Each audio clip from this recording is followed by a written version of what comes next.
You're listening to the Digitally Irresistible podcast, where we cover the optimization of digital technologies and irresistible people. Brought to you by iQor.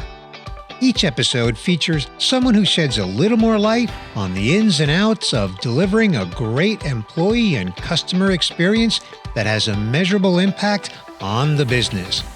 And now, here's today's guest. Hey there, welcome to another episode of the Digitally Irresistible podcast.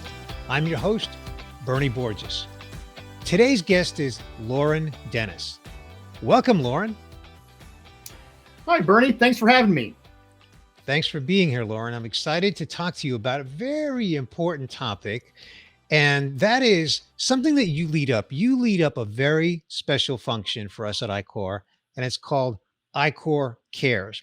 It's a nonprofit that's been set up solely for the purpose of giving back to iQor employees who are in need of financial support due to some hardship that's outside of their control. So I want to discuss with you, Loren, how iQor Qares got started and really just unveil more about this important program. Before we do that, though, as you know, I always like to begin with your backstory. Tell us a little bit about your backstory and how you got to iQor. Well, Bernie, I started on the phones way back when, and I worked through different call centers. I'm now with iQor. I'm a senior vice president of operations. I do special projects within the company, and one of the most favorite projects that I've done is iQor Cares, where we're able to help fellow iQorians with these horrific situations that they go through. So that's really my background. Okay, fantastic. So let's just put a definition to it, Loren. Tell us, what is iQor Cares and why was it started? Yeah. So iQor Cares is an independent company from iQor, and we are a charitable organization. We're a philanthropic organization that was set up as its own entity, and it's now a tax-exempt company that goes out and helps iQor employees when they have especially huge life-changing events that they need some assistance with. We did this simply because as we had employees that had these situations all the time, and we were doing small gifts and fundraisers and things like that through the company, but it wasn't organized. It wasn't centralized. And so there was a desire for us to do this on a global scale. And so that every iQorian would have the same opportunity, and it didn't matter where they were on the planet. And so the senior leadership team got together and said, let's make an iQor Cares entity. And so we set out, and we've done that today. Okay. And it was formed when? Yeah, so we started back in 2019 with getting the corporation set up, but there's a lot that we've learned over the time on what it takes to have a philanthropic organization. It's not like a regular business. And so we spent a lot of time through 2020 with all the COVID issues that were going on, getting the organization set up so that we can be a tax exempt organization and be able to take donations, and also set up the process where people can request assistance, and we would be able to go through and make those awards to our iQorian fellow employees. Okay. So I think it's important that we point out for our viewer and our listener a couple things, Loren, because you and I know this because we're with iQor. Number one, we're a big company. We have more than 35,000 employees. So we're a global company that we're spread across, I think it's more than 50 locations. So the whole idea behind iQor Cares is to help people among that population. And the other one is, and I'd love for you to just elaborate on this a little bit, one of our core values is to always give back. So do you want to elaborate on that? Absolutely, Bernie. And I appreciate you bringing that up because it is a core value is to give back. And so within iQor Cares, it gives our employees the opportunity to assist their fellow employees, but also within iQor Cares, it also gives us the opportunity to help communities. And so as we grow, we will be reaching out to different communities that are associated in the towns and in the states and in the countries that we have organizations in. and be able to do donations, especially when there's those big events that happen that impact us at iQor, but also impact the community in general. So think of things like hurricanes and floods and wildfires. We should be able to help our community within iQor Cares as well. Yeah. Fantastic. Yeah, I'm glad you mentioned it. Thank you. So you mentioned that standing up a nonprofit entity, standalone entity, is a thing. It takes a lot of work. So from our conversation preparing for the podcast, I mean, it seems like it took the better part of 2020 just to accomplish that. Is that right?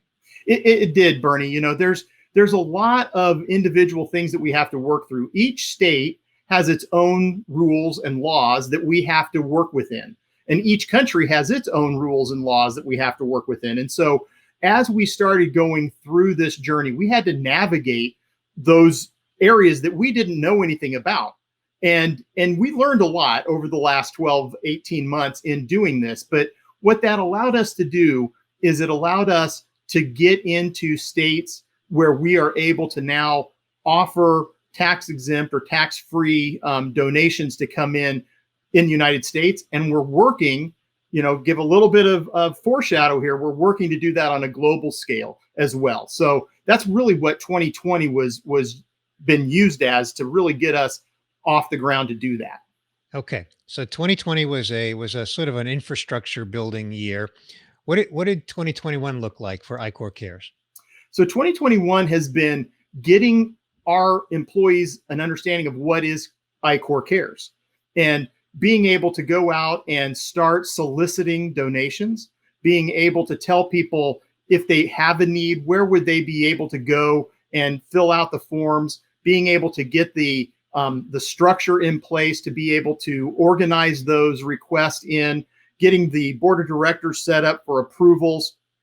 All of that has been taken care of here this year. And we have actually started to give assistance in some very special needs that have come to us over the last 8 to 10 months. Can you share some examples? I would love to, Bernie. We want to keep these awards anonymous, so we won't talk about individuals, but I can tell you some of the situations that these individuals went through. We had an individual this is in the winter. This was early on with iQor Cares at the beginning of 2021.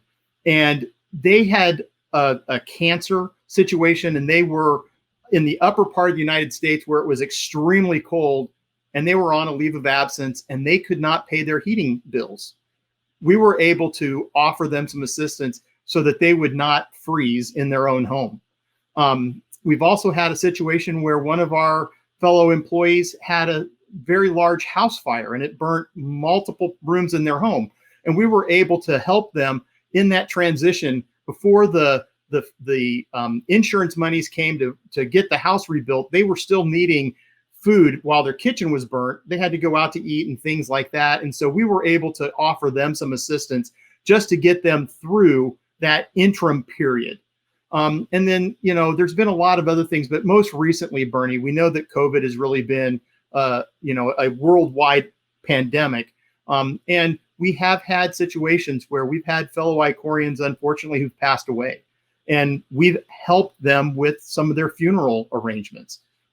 That's one of the saddest things, but it's also one of the most important things that we can do within iQor Cares, because this is where people are in their most needed areas, and we're able to lend a helping hand and offer them a little bit of assistance. Thank you for sharing those examples, Loren. Thank you. So, how does an iQorian go about requesting assistance if they're in a situation and they need the assistance? How do they do that? Yeah. The best way is to start with their HR representative, whoever that is within their site. They can navigate all of the website forms and things like that. They've been specially trained to do that. If an individual wants to try to do that on their own, they can go to iQorcares.com and go into the areas where it says assistance is needed and fill out the forms. And then they send those in, and it goes through the governance process to make sure that everything is appropriate and all the documentation is in line, and then awards would be given. Okay, thank you. And what are you looking forward to in 2022 as it pertains to iQor Cares? Well, I've already kind of given a little bit of foreshadowing here. One of the things I'm looking forward to most of all is starting to get into some of our other countries. We use the United States as our learning model. And so now that we've done that, we're going to be replicating that throughout the world. We've already started some discussions within the Philippines to be able to bring them up. It's a lot different, but we think that we've got a lot of the pre-work already done. So we'll be able to start working on that and hopefully get that done early next year. The other thing that I'm really looking forward to is having some of our more physical opportunities to get with people. So we normally have like a golf event that we do. We haven't been able to do that because of COVID. In 2022, we expect to get that charity event up and running again and being able to go out and get those types of donations. And lastly, I'm so excited to try to get more help to more iQorians. And that's really what the whole iQor Cares is about, is us helping each other. Yep, I agree. Well, of course, I know what's on everyone's mind right now, Loren, and that is how can they get involved? How can they donate? So, why don't you share how iQorians can get involved by making donations to iQor Cares? Yeah. So the easiest way is to go to iQorcares.com. There is a donate button that comes directly out of a payroll deduction. And Bernie, one thing that we're working on is we don't want a few large donors. We would rather have a lot of small donors. And there isn't a donation that's too small. You know, if we had a whole bunch of people just giving $2, $3, $4 out of every paycheck, that would go and help hundreds of iQorians around the globe. And that's really what we're trying to do. And so in those areas that we are allowed to collect within the payroll deduction, those are available. We also do have other ways, and we'll put that up on the screen in the blog, that people can donate outside of payroll deductions as well. Yeah, I do want to point out, I think most iQorians know this, that iQor Cares would be spelled IQOR and then QARES. So the cares part is not spelled with a C, but with a Q, of course. But again, I think iQorians know that. That is a great thing to bring up, Bernie. Thank you. Yeah. And Lord, as you said, there is another place that is available. It's a long URL, so we're not going to just give it out here.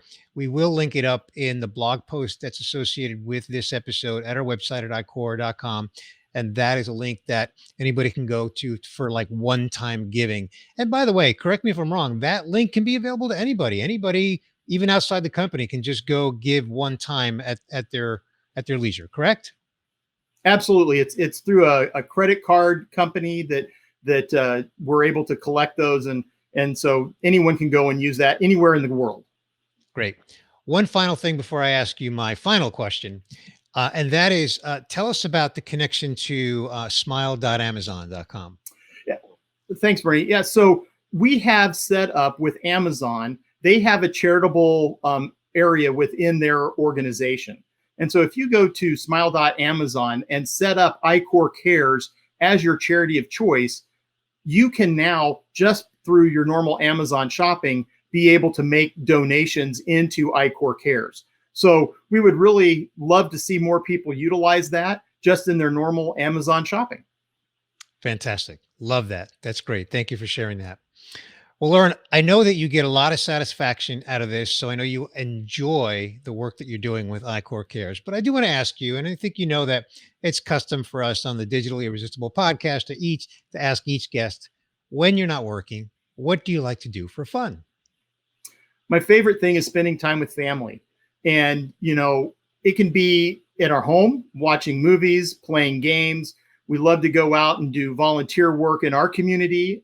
And then we also like to go to amusement parks and things like that when it's safe to do. But really, if you were to find me outside of work, it's going to be with my family. Fantastic. Love that. Love that. Well, Lauren, I want to thank you for not just taking the time to be here, but I want to thank you for the very important work that you're doing, that you're leading up. I can see that you're passionate about it. I can see that it really makes a difference in your life. And certainly it's making a difference in the lives of many iQorians who need it. So thank you for the hard work that you and others are doing, because I know others are involved. And thank you for coming on to this episode of the Digitally Irresistible podcast to share that with iQorians and anyone else outside of our company that's watching today. Bernie, thank you for giving me this opportunity. And you said there's a lot of people that are behind this effort, and that is 100% true. And I just appreciate them and the amount of work that they go in and do on a volunteer basis every day. But thank you for giving us this opportunity to spotlight iQor Qares. Thanks for listening to this episode of the Digitally Irresistible podcast, where we cover the optimization of digital technologies and irresistible people, delivering a great employee and customer experience that has a measurable impact on the business. Brought to you by iQor. Be sure to subscribe on your favorite podcast player so you don't miss future episodes.